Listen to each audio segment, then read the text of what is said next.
मुद्दा गया है। अब क्या धूम मची हुई है देश में, इतना पॉलिटिकल माहौल बना हुआ है, उपराष्ट्रपति का नाम अचानक घोषित हो गया, माय डियर बिलोवेड। उसके बाद बिहार में राहुल गांधी की जो यात्रा चल रही है अशोक जी, मैं चाहता था कि उस पर थोड़ी बात हो, क्योंकि बिहार से कल कई लोगों से, आप जानते हैं मैं ईस्टर्न यूपी का रहने वाला हूं, तो बिहार में अच्छे कॉन्टेक्ट्स हैं। तो कई लोगों से मैंने बात की कि भाई सोशल मीडिया पर ही शोशो मचा हुआ है या वाकई जमीन पर कोई असर है। तो उन्होंने कहा नहीं, जमीन पर जिस तरह की उत्तेजना है, जिस तरह लोग आ रहे हैं, वोट चोरी को मुद्दा बनाने में विपक्ष सफल तो हो गया है। और मुझे लगता है कि ज्ञानेश कुमार के जो ओवर कॉन्फिडेंस प्रदर्शन जो उन्होंने अपने बॉसेज को खुश करने के लिए किया, उसने आग में और घी डाल दी है। जनता पूरी तरह से मान गई है कि पहले तो थोड़ा बहुत आगे पीछे था, लेकिन जनता अब शायद मान गई है कि ज्ञानेश कुमार जिस तरह से बोल रहे हैं, जिस तरह से ज्ञान दे रहे हैं, बेसिकली वो ज्ञान शायद नागपुर से सीधे उनको मिल रहा है जो वो प्रसारित कर रहे हैं, या हो सकता है अब अहमदाबाद से, गांधीनगर से मिल रहा हो। अब तो बहुत सारे सेंटर बन गए हैं, आपसे बेहतर कौन जानता है, अब नागपुर अकेला सेंटर नहीं रहा। और उनका दोस्तों का ये कहना था जिनसे मेरी बात हुई, और मैं आपको बताऊं पत्रकारों से मेरी बात नहीं हुई, एकदम आम लोग जो होते हैं, कोई सरकारी नौकरी करता है, कोई प्राइवेट नौकरी करता है, कोई खेती वाला है, ऐसे लोगों से मेरी बात हुई। और उन्होंने कहा कि जमीन पर बिल्कुल आम लोगों के बीच में वोट चोरी का मुद्दा गया है। अब मैं यहाँ पे चुप हो जाता हूँ, क्योंकि अब आप जानते हैं मैं आपसे सवाल नहीं पूछता पहला। नहीं, धन्यवाद अशोक भाई। और यकीनन आप जो कह रहे हो बिल्कुल सही बात है। देखिए, इलेक्शन मतलब चुनाव आयोग की क्रेडिबिलिटी, विश्वसनीयता बहुत ही ज्यादा घटी घटी है। हाल ही में सीएसडीएस ने एक सर्वे किया और सर्वे में पाया, लोक नीति के साथ मिलकर, कि भयानक ड्रॉप आया है पूरे इंडिया में उसको लेकर।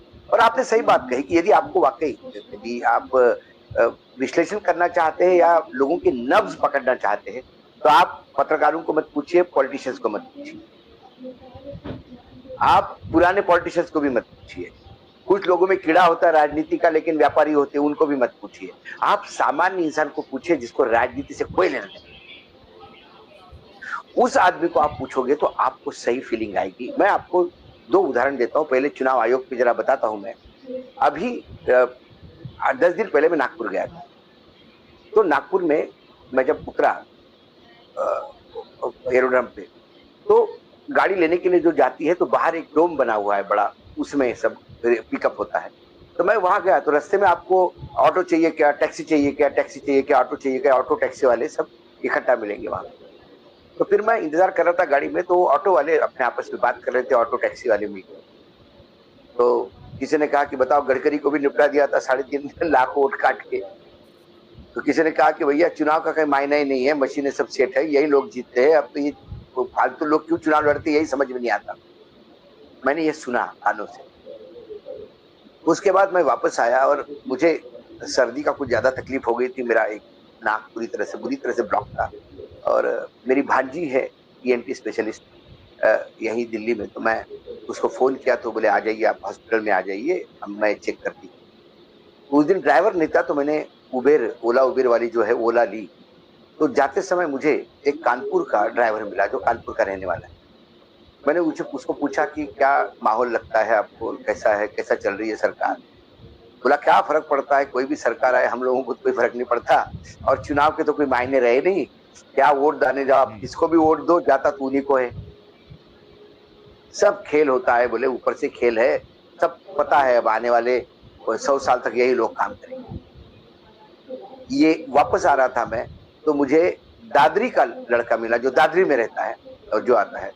मैंने उसको भी पूछा, मैंने क्या लगता है वो, तो बोला हम तो वोट देने जाते ही नहीं, हमारा वोट तो कोई पहले ही दे के आता है। और बोले बताइए ना, गाड़ी वाड़ी छोड़ के हम वोट देने क्यों जाए, हम किसी को भी दे, जाता तो उन्हीं को है, कमल को ही जाता है, तो क्या फायदा है देने का। जब ये लोगों का, ये उन लोगों का मतलब है सर, इनको राजनीति से कोई लेना देना नहीं। वो अपना ऑटो चलाता है, एक मतलब ये फीडबैक है, ये लोगों का सोच है। Credibility of Election Commission has gone to dogs literally.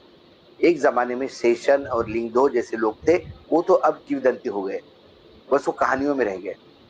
और वर्तमान में ये आदमी जिस ढिठाई से झूठ बोलता है और जिस ढिठाई से मूर्खतापूर्ण काम करता है, उससे लोगों को और चिढ़ आ गई है। अब लोगों को पहले लगता था चलो ये एक प्रकोष्ठ बन चुका है सत्ता पक्ष का, लेकिन लोगों को अब चिढ़ आने लगी। और इस चिढ़ का जो है, अब वो एक होता है कि आप किसी को कष्ट दो, और एक होता है किसी को कष्ट देने के बाद बार बार उसको बेइज्जत करो, तो फिर जख्म में बार बार उंगली लगाओ। तो उसमें क्या होता है, कुत्ता होता है ना, वो भी फिर इरिटेट होकर आपके ऊपर हमला कर देता है। एक